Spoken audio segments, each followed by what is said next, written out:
Welcome to the Draw Shop's Get Genius podcast, where we talk to today's business influencers to pick their brain and pull out their genius. It's time to get genius. Hello, listeners, and thank you so much for joining me again. I so appreciate you listening to the show, and some of you have sent in emails after the shows, and I love it, so keep them coming. Today is going to be pretty cool because I am talking to an expert in podcasts who has a genius in getting people on podcasts and getting to be their very best version of themselves on that podcast and building their business and their brand by being a guest. Her name is Nicole Holland, and she is the host of two hot podcasts, one called The Business Building Rockstar Show, and the other one is Get Guest Ready. And she helps the subject matter experts increase their visibility exponentially through podcast guesting to create greater impact, influence, and income. And we're going to talk to her and find out why industry superstars consider her a genius at what she does. And you'll find out all about that on the show today.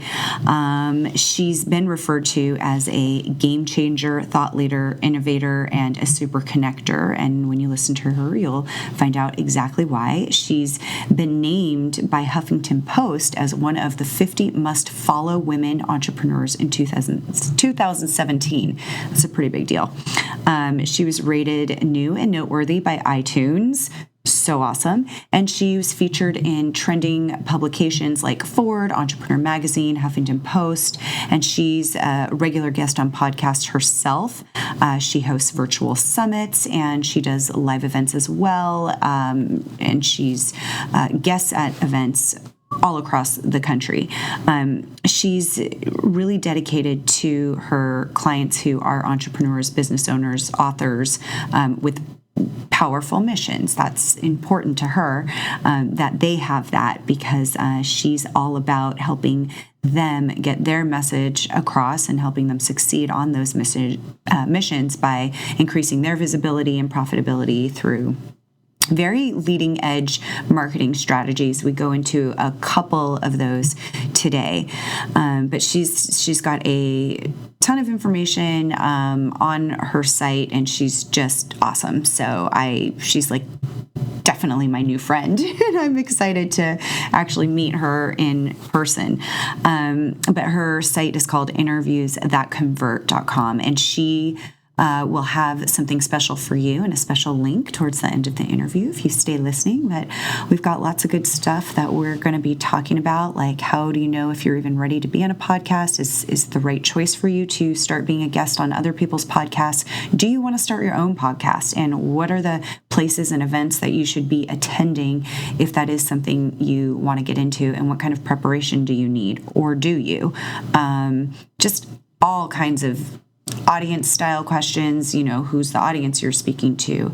How do you actually build your business and your brand by doing podcasts and being a guest on podcasts? And how do you get somebody to even help you be a guest? How do you get to be a guest or be invited to be a guest? So all of those questions will be answered. Nicole is awesome.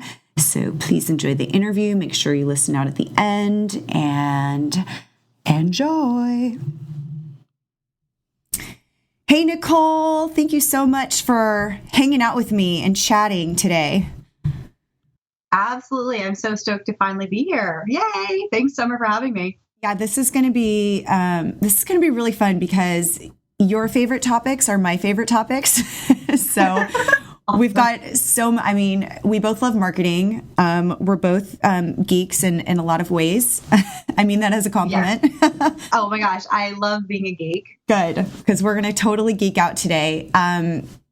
What's really cool is that you're such a genius when it comes to interviewing and all things podcasting, and not only that, but just, so many things with entrepreneurship and how to really live a life with purpose while doing all of these things and really doing it well. So we get to talk about all that kind of stuff. I'm totally going to pick your brain in terms of podcasting. And I think a lot of listeners are going to be excited because there's a lot of entrepreneurs that have, played around with that. Should I have a podcast? There's so many people I know. There's so much content I have to offer. How should I do this? And they just, it scares them a little bit because they aren't confident in their interviewing skills or actually being interviewed themselves if they're going to be on somebody else's podcast. So I'm just excited to talk about all those things. Me too. It sounds like fun. Yes. So let's start, though, with how this became your thing, that you became a genius in, and why you love it and why it gives you purpose. Well, first of all, I just want to say thank you for the compliment that I'm a genius in it. I actually, if anybody's familiar with The Big Leap by Gay Hendricks, some of you read that? Yes. So he talks about your zone of genius and your zone of excellence. And what I've come to discover is actually this whole podcast guesting thing, like it's just a thing, right? No, podcast guesting and preparing people for it and podcasting itself and all that, I love so much. But really, I feel that's my zone of excellence. And I'm happy to talk about how it came to me.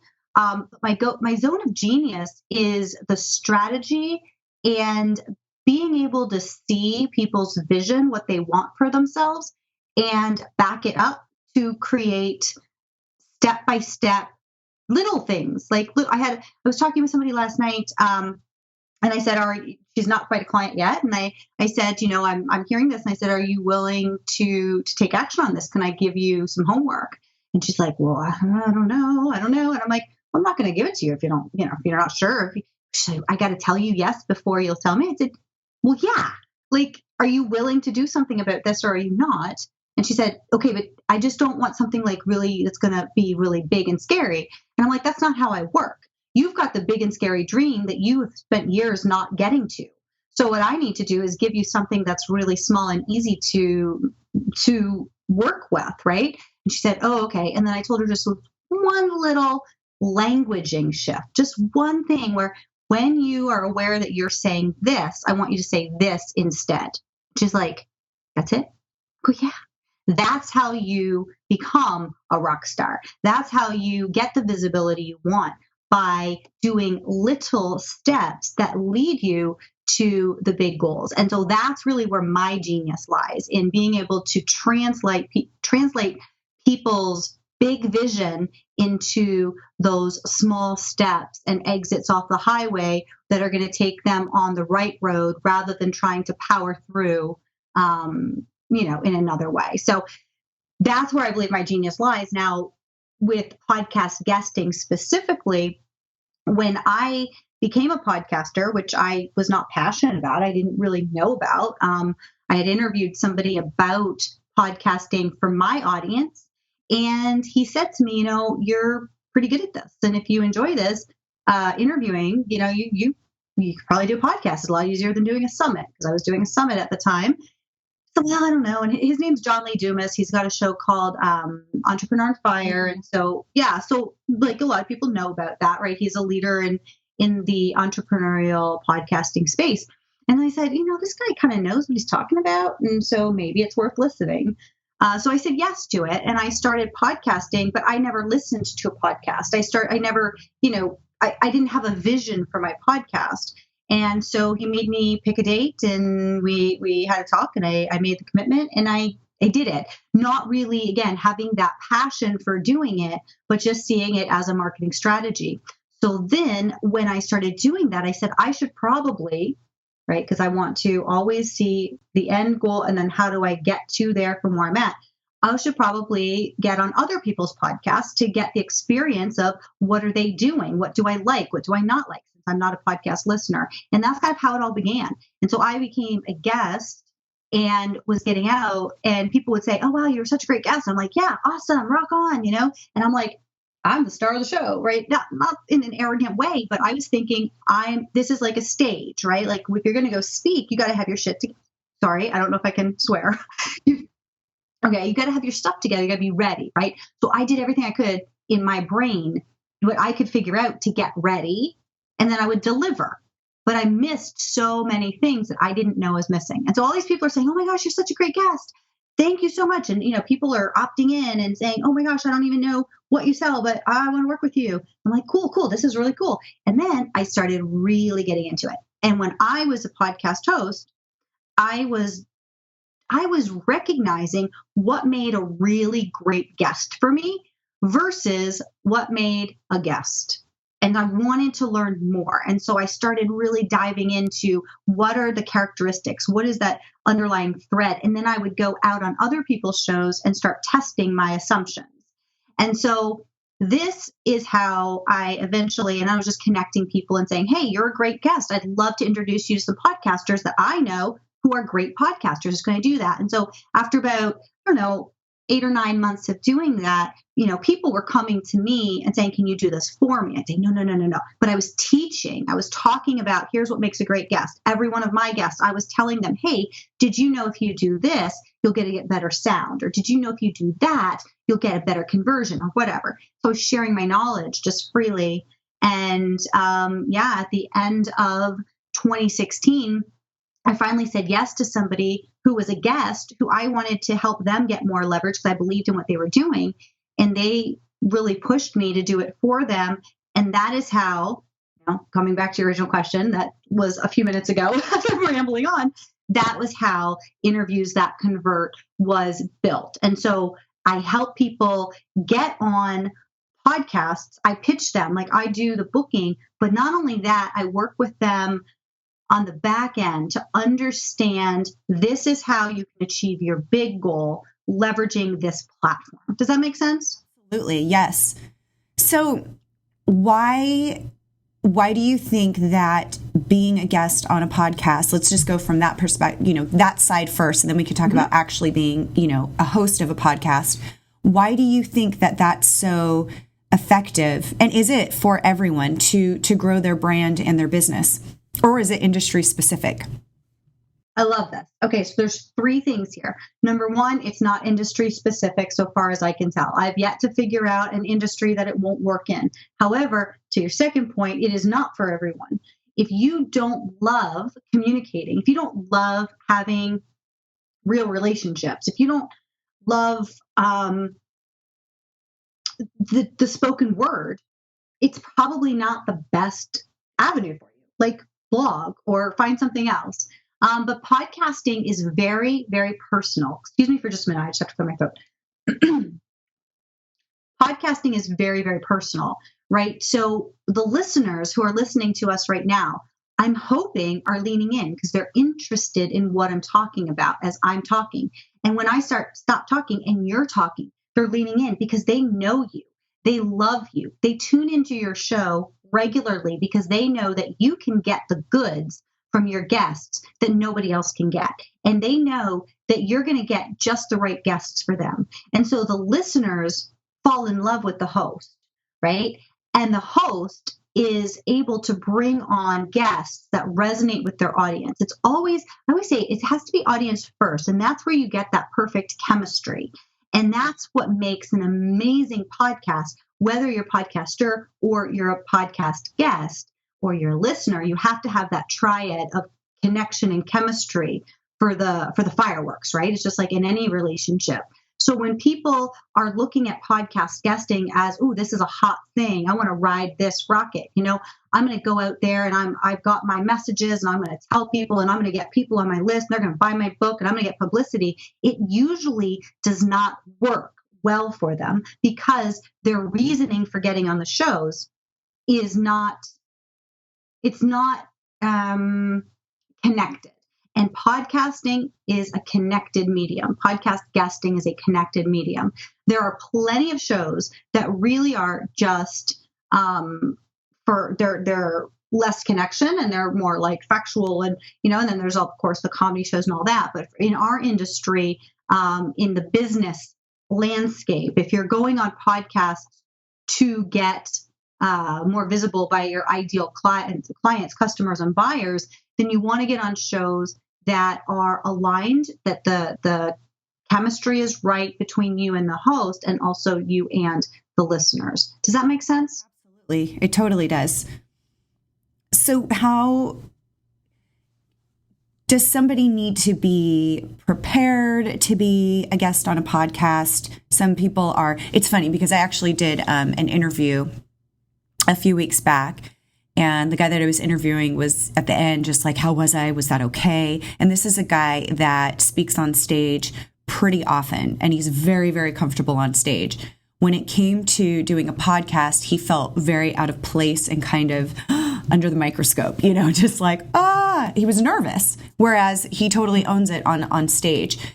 Is there, some people are thinking, how can I just go and be on somebody's podcast? Do I have to have some type of preparation? Am I ready for this? How does somebody know that they're going to be good at this or that they even should do it at all?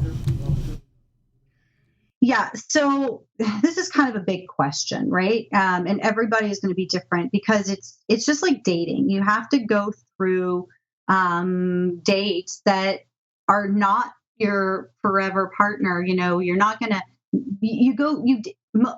okay. Some people, they find their person early in life, or, they find their person on that one date and they have this magical thing. The majority of human beings do not do it that way, at least in the Western world. Like, we have to meet many people who are not a right fit before we find somebody who is a perfect fit like a glove, right? Yeah. It's the same way with anything you do, I believe. And with podcast guesting, do you need to be prepared? Yeah. I mean, there's things you can do. Like I always bring, a big thing of water with a sippy cup lid and a straw because I'm near the computer and expensive equipment when I am doing an interview, right? Like I have tissues, I have chapstick. I turn my phone off and, there's things like that you can do to prepare. But in terms of being ready in your mind and with your talking points, and I tell you, every host is different. Every show is different. You have to know the show that you're going to be on and what they do. You have to know their style, what their listeners enjoy, and be prepared to go with the flow. And if you're somebody that needs talking points, then you need to find shows that want your talking points. Personally, I don't like doing that. I like to be in the present, and whatever comes, I believe, is just perfect. I'm a conversationalist. So you have to know what the host wants, and what the host wants, just do. Like if they send you something and say, here are the questions that I'm going to ask, be prepared to answer these questions, then you need to do whatever you need to do to prepare. But beyond anything else, it's a mindset of how are you showing up? And afterwards, do you want to get better? Do you want to continue along this path of using podcast guesting as a positioning piece of your marketing strategy? And what results do you want to get? So it's such a big question because it's going to be a different answer for everybody. Does that make sense? Yeah, no, it totally makes sense. So let's talk about, knowing who you're talking to. What are the things that people should ask or should be prepared for if they are going to be a guest? So specifically, I'm talking about who is like the avatar of your audience. How can we figure that out? Because an audience can range quite a bit. We have, for our listeners, I know that we have entrepreneurs of all different levels. There's people just starting out, and then there's people that are 20 years in and they're transitioning into something else. They're different stages, but the common theme is that they are entrepreneurs. What kind of, research, or how can somebody learn more about who's going to be listening to them and understanding if that's even the right audience that they should be speaking to? Awesome question. Because the majority of your time if you're going to create a podcast guesting strategy that's solid and going to get you what you want, it's the research is the biggest piece of that, right? It's not actually doing, it's the research. And so it's not about how do you find, the audience of a specific show. It's first going to yourself. Who is first of all, what are your goals? Are you looking to get in front of people for what purposes, right? Is it just name recognition? Are you looking to be seen by other people who are leaders in your industry? Are you looking for the credibility for them to see you as an up-and-comer?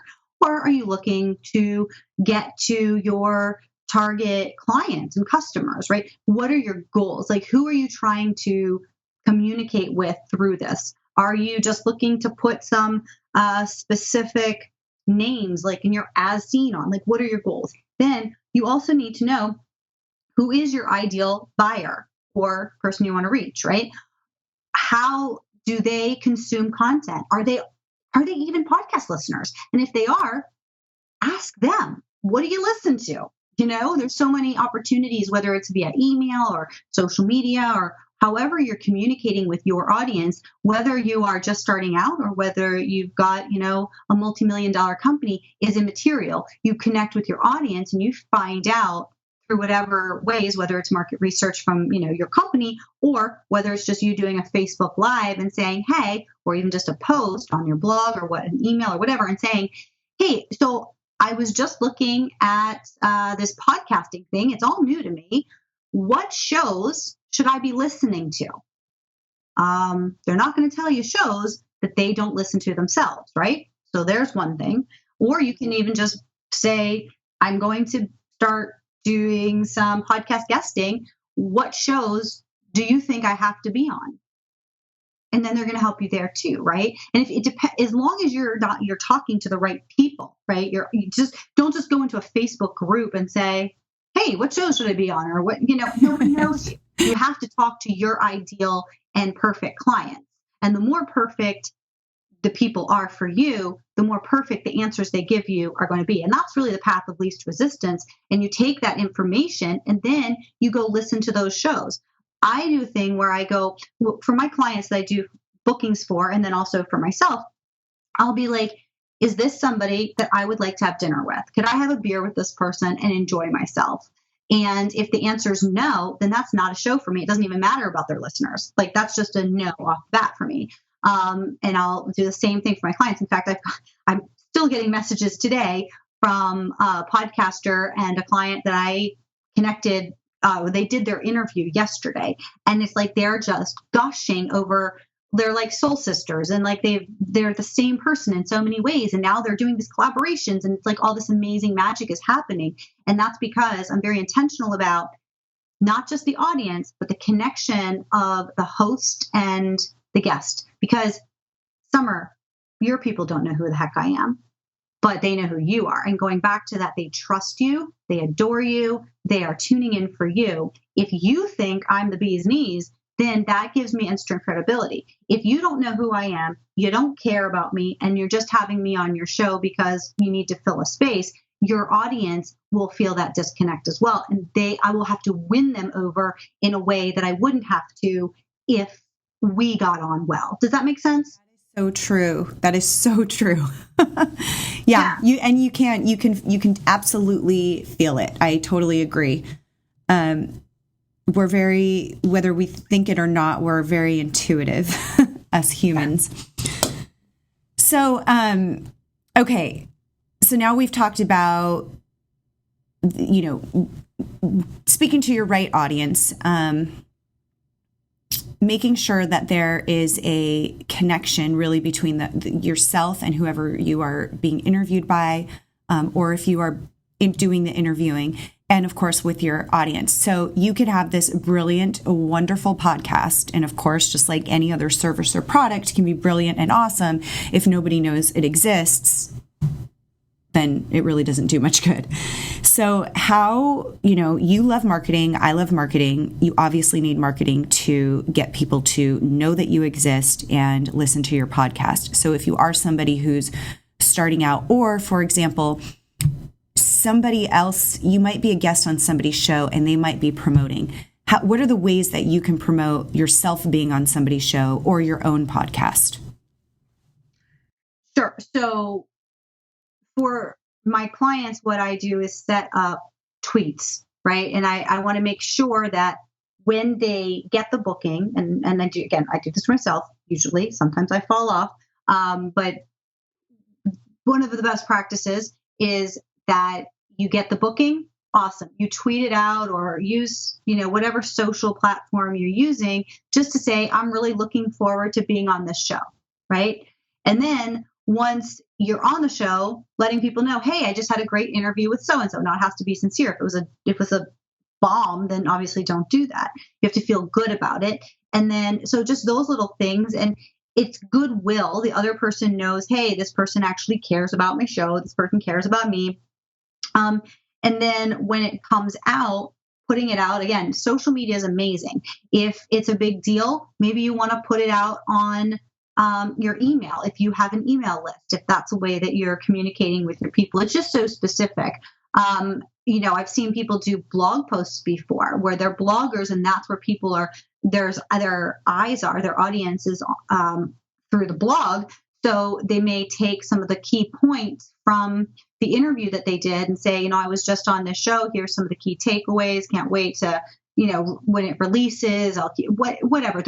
It's really about, I love how creative you are, and it's really just about unleashing that. And I think even people who will say, well, I'm not a creative, right? I don't understand marketing and I'm not creative and I can't do that. It's just not true. It's how, at the end of the day, would you want somebody to blow you up? How would you want somebody to show their appreciation for you? And I mean, that can go to your love languages. It can go whatever. And I think that when we treat others the way we want to be treated, it's just natural. And when it's authentic, it's just natural. When you have your own podcast and you want to get ears on that, I think one of the things that I find very frustrating is that I hear and see people stressing over getting on New and Noteworthy. iTunes and Noteworthy, you got to get on there. Okay, whatever. Like, get over it. You know what you need to do? You need to go find your tribe. So what I did when I first started my podcast was I love Twitter. I was very active at the time on Twitter. And so I would have conversation starters. I'm going to give you my whole breakdown of what I did on Twitter. Yes. I would find people who I thought were my ideal listeners. And so one of the ways I would do that, let's say John Lee Dumas, we'll just use him, right? So, and I don't actually think I did. I'm trying to think of somebody I used and I can't remember, but essentially you want to go find people who are following people that have similar messages to you, right? And that's why I say I don't think I did it with John, because I wasn't trying to attract the same people. But I would go, let's say summer. Let's just say, okay, so I recognize that your people are my people. So I'm going to go to your Twitter. I'm going to go into see who's following you. And then I'm going to take the time. This is time consuming, guys. And this is the thing a lot of people don't want to do. They say, oh, that takes too much time. Well, it does. So I would go in, I would look at each person's thing that caught my eye. And I had a criteria. They couldn't be a company. They had to be a real person. They had to have a real picture. They had to be an entrepreneur. They had to be a specific type of entrepreneur. They had to be in the US or Canada. I had this long list of criteria. And so I would look and I'd say, oh, is this person meeting this criteria? Yes. Okay. Follow them. Is this person meeting? No. Okay. Skip it.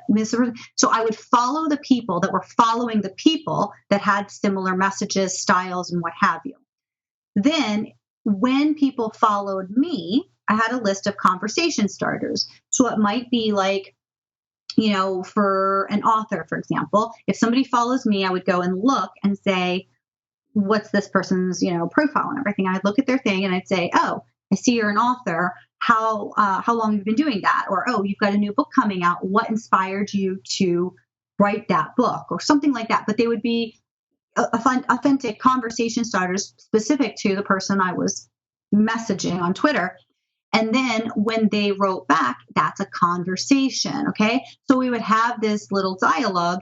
And at times they would also ask me, what are you working on?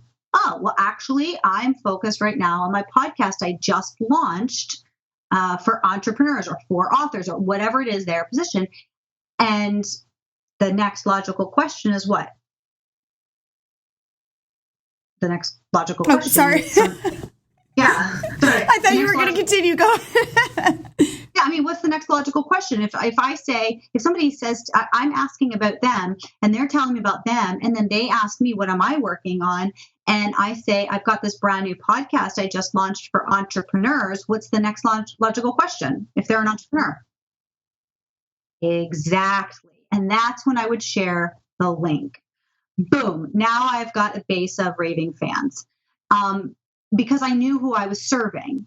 And so that takes time, and people don't want to put that time in. They want a quick thing, and they want to like just blast out information, but people don't engage with information. They engage with connection. And so I have maybe a different view than a lot of people. I didn't care about the download numbers. I cared about the quality of the listenership. I cared about creating relationships with listeners who would tell their friends without me having to say, tell your friends, please do this, please do that. Make sure you do this, make sure you do that. It would be very natural. Do you know what I mean? Yep, absolutely. That's how I did. I mean, there's a lot of different strategies. It just depends on, what your interests are. And I mean, there's so many different ways, as you know, to market. But that's what worked for me because I cared so much about the relationship with my audience and only bringing in listeners who are going to love me. I don't like doing sales calls with people who I have to convince to work with me. I'm like, no, thank you. I don't want to work with you. Right? Like if you don't understand the value I bring before we get on the call, there's no sense in me doing the call. It's a waste of my time and energy. I only want to work with people who are a right fit. So, and I just take that kind of standpoint in everything. And so if you're just starting out, it may be something to consider, how much do you want to output and how much do you want to just attract your ideal people? Yeah, exactly. No, I think it's so important it doesn't really make sense. And some people will say, oh, well, I'm just starting out. And so I can't be picky and choosy about who I work with or who, I'm attracting. They're just trying to do this big, huge blanket to get anyone that they can. And it's the same with, social media or anything that you're doing where you're trying to engage people. It's like you said, it's not the numbers. It's not the amount of followers, because you can have an Instagram account with 10,000 followers. And if only 2 of them care, like it doesn't matter. But you could have 10 and have 9 actually care and be engaged. And that's what matters. Totally. Yeah. Totally. And do you really want like 10,000 customers? It depends on what you're doing. Maybe you do. I know for me, I shut my calendar down all the time. Like this is the first week I've been doing sales calls since, and we're recording on December 5th. I had the woman I just had a call with before this interview. She's been on my calendar since September. She booked this appointment in September for December 5th. And like, that's just how I roll. And I didn't do that at the beginning. I didn't think I could, but man, when I decided I was going to take control of my calendar and I was going to take control of how I worked with people and who I worked with, oh my gosh, everything in my life changed. No, it's so amazing. There's a lot of entrepreneurs that I will speak with on the show, and they will say, I'll ask them who's the typical client that comes to you, who are you working with? And then they will say, we're actually not taking on any more clients. We have our few favorites, but that doesn't mean that they didn't scale their business. So because they still love that one-on-one connection with their clients, they're just doing something else. That means, what, maybe certain people aren't exactly the right fit to work with you. However, it doesn't mean that your information and what you offer isn't going to be valuable to them. So there's still ways to, whether it's a course or a program, whatever it is, there's still ways to get to, share your information and get paid for it. But you can be picky about the clients that you work with. And those clients too are going to have no problem handing over their check to you because they know the value that you bring. Exactly. It's building that audience and building that tribe and nurturing them in a way that they are coming to you as buyers, not as they're not checking like, oh, well, I'm going to compare you. I used to hate that, getting compared. It's like, please just go with the other person. I'm not interested. Like, I don't have a job. I'm not going on an interview. Like, this is my expertise. This is what I do. And if you understand that and you see the value in it, we can have a conversation. But if you're not even sure what I do, why do you feel that you should be occupying my time? Like, there's a lot of free content out there. Go find it. So, and maybe that, might people might go, oh my gosh, well, you're such a bitch. Well, that's okay. That's an opinion. And so they're not my people. Now, the way my business runs, of course, I have that high level client that I work with that I just take a very small number of clients on. But I also have, larger group programs and lower entry point programs where people can still get my support. But yes, I mean, the podcast. So it's like, this is a whole nother topic, but I'm not sure, how much you talk about this on the show, but, multiple income streams, because I don't think it's wise to put all your eggs into one basket anyhow. Totally. I absolutely agree.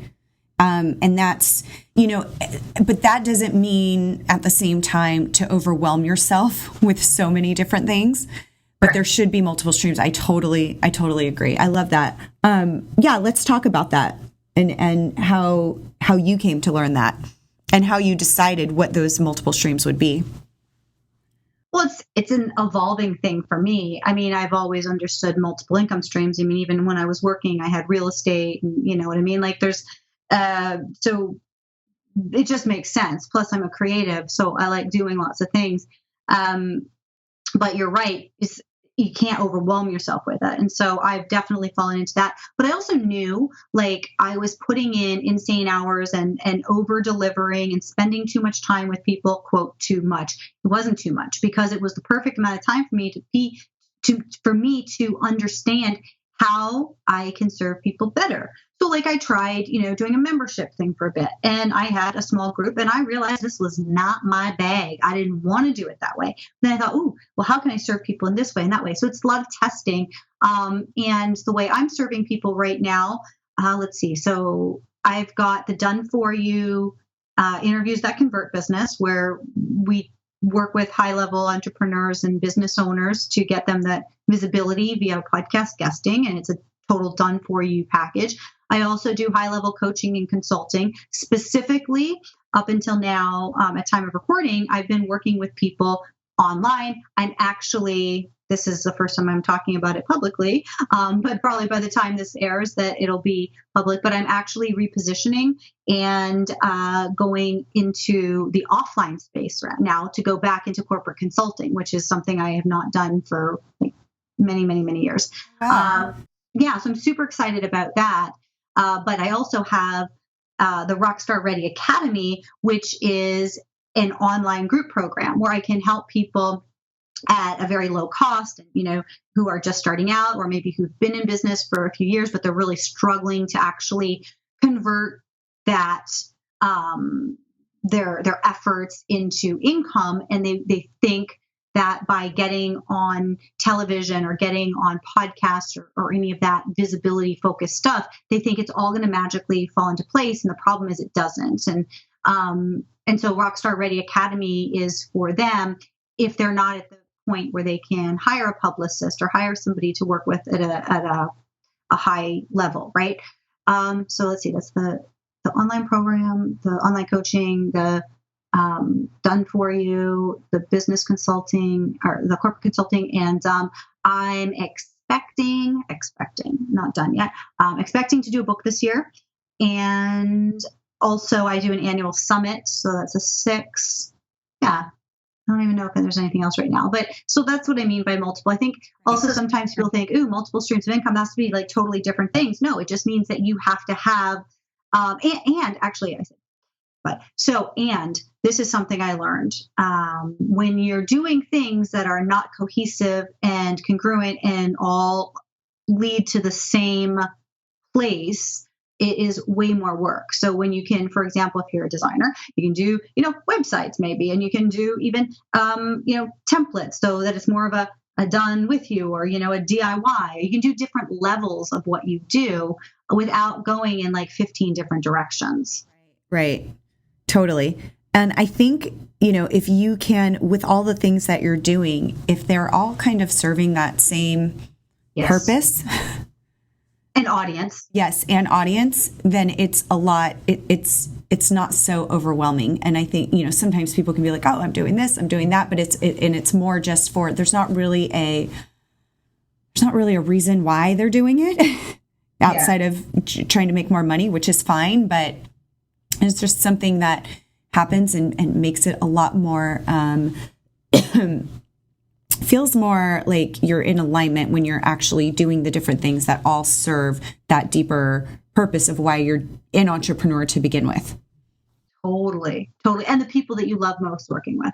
Yeah. Because that's something it took me a while I mean, I understood it conceptually, but it took me a while, and I'm constantly learning at a deeper level and a deeper level and a deeper level. But, you know, why work with somebody who doesn't light you up and give you energy? Like, just why? And I get that before you said, well, I gotta, if it's somebody, it's a new entrepreneur thing, I gotta reach everybody. And I think that just, at least for me, consistently gets clearer and clearer and clearer. And even though I think, oh yes, well, I'm only working with people I love, and I'm stating that, but yet I'm making concessions and I'm letting boundaries get blurred so that I can accommodate for people's like issues. And then I'm like, wait, Nicole, what are you doing? Like, stop this crap. And no, really dial it in. And then I'll be like, okay, no, I'm really only working with people I love. Right. Yeah. And then I'll find like, oh, here's a client. And this is just, there's a disconnect. And so what did I do? And, oh, well, I didn't do enough education before we got on the pre-call, or we got a call and, they weren't being totally forthcoming, and I didn't dig enough to find out. So now I know to ask better questions. And so again, it's just always this evolving process wherever you're at. I believe that we always have this opportunity to continue to get clearer and clearer and clearer about what we want. And I think for everybody that I deal with, at least, the underlying, like, money is just a tool, right? The underlying desire is for freedom. So whether that means to spend more time with your family, or to be able to do things for your family, or, maybe you don't have a family, but you want to live the laptop lifestyle, or whatever it is, right? It's the underlying desire is to feel good and to feel like you are completely free and to feel like you have complete control over what your life looks like. And that is, I think it's so important that to bring people in, whether you're working with as clients or consultants or coaches or, doctors or whoever you're dealing with, just being more and more aware of, this is what I want in my life. This is what I want in my life, and attracting people in that only serve your higher purpose of what you want in life. And like I said, most everybody that I know, that I can think of right now, at least, that underlying thing is joy and freedom. Yeah. I love that. That is perfect. So well said. So if a lot of our listeners who are considering being, actually opening up that door and saying, okay, I think that maybe I'm ready, or maybe I'm not, and I want to talk to Nicole to see if I am. Where can we send them to get more information and to see how they can fit in on growing their brand and their business by being a guest on somebody else's podcast? And I think it's just, I will just say, I think it's just a good practice to have. Do you know what I mean? Mm-hmm. Like, even just being out there and being able to share your story and your message in a way, you start to get more comfortable and you allow yourself to be more authentic, which will spill over into the other areas of your life. 100%. I totally agree with you. So where can we send them? Yeah. So if you guys go to interviewsthatconvert.com/getgenius, I'm like sitting here going, do I want to put this or that? I think the best thing I can do to serve this audience, if you guys want to get out on podcasts, I've got a checklist about the 6 steps to getting the yes from essentially any podcast host you ever want to be on. So if you have an idea like, oh, one day I'd like to be on this show, but I'm not ready yet, that's cool. Or, oh, I'm totally ready, I want to get on this show, that's cool. It doesn't matter where you're at. It's the 6 steps to getting the yes. And I'll put that up at interviewsthatconvert.com/getgenius. Okay, awesome. And we'll make sure we have a link to that as well. So cool. I feel like we could go on forever because you're just like my new super friend right now. And I'm so, like, honestly, before we hit record, I was telling you, like, I just so enjoy your interviews. And and again, it's who do I want to hang out with? Who would I actually like to know and get to be friends with? And you definitely rank up there, Summer. it's been such an amazing ride as a podcaster, and you can get this as a podcaster, as a podcast guest, whatever. You get to know the most incredible people. And so in this crazy online space, it's wonderful and we can feel really connected. But what's wild is so many of my friends now are podcasters, and I went to this event called Podcast Movement. This is the second year I went, going for the third time this year in Philly in July. And you get to actually see and touch in real life the people you've been talking to and developing relationships with. And it's like, oh my gosh, it's just so cool to like geek out with a whole bunch of people who are on the same page as you. So I hope to see you there. Yes. Tell me again. It's called Podcast Movement. Podcast Movement. Okay. And this year, it, I believe, starts the 23rd of July. It's happening in Philadelphia. They do it in different cities each year.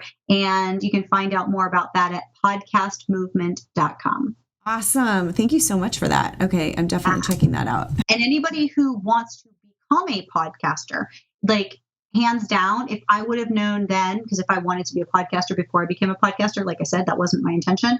I had no idea I was going to fall in love with this medium and it was going to actually be the backbone of my business. Yeah. Who knew? But it is like the best place for somebody who has a vision to start a podcast, who hasn't done it yet. Go there. Like the sessions are incredible. The people you meet are incredible. And you will absolutely, if you want to do an interview show, you will have all the guests you need right there. And like big time people you respect. Wow. That is awesome. And what about those who are even established podcasters that may be listening? Oh yeah, no, they should already know about Podcast Movement. Sorry, not everybody knows, but yeah, we had this year I think it was about 3,000 podcasters, and I'm sure it's going to be bigger in 2018. Every year it's bigger, and the guys, Dan Franks and Jared Easley, are the guys that put this on, and they do such a bang up job. It's amazing. Awesome. Woo! We got so much good stuff. I love it. Well, thank you so much. Yeah, thank you so much for having me. And I hope that your listeners, have you guys got value from this conversation? Absolutely. And check out the link. Nicole, you're so awesome. And I can't wait to meet you in person. Yes, indeed. Thank you so much. Thank you for listening to today's Get Genius. You can learn more about The Draw Shop at www.thedrawshop.com on Facebook, LinkedIn, and Twitter. Your home for kick-butt custom whiteboard marketing videos.